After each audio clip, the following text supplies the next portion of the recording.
This machine is a belt and disc grinder combination, the Baileigh DBG-106. It has a 110-volt, 1.5 horsepower motor, a 10-inch disc, and a 6-inch wide belt provide not one but two grinding surfaces. Both work tables are adjustable to 45 degrees for easy chamfering. Also note that the head actually is in the vertical position here, but it can rotate down to horizontal. Another feature of this machine is the quick change belt system. All right, I'm going to do a little demo here of actually sanding with this machine. Oh, sounds so sweet. On the disc side,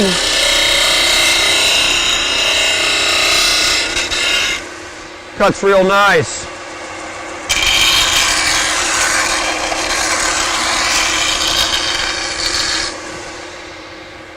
Oh, how choice.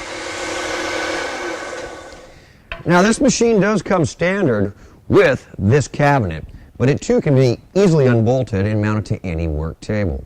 For more information on this machine or any other, it's easy. You know what to do. I've said it before. Go to Baileigh.com.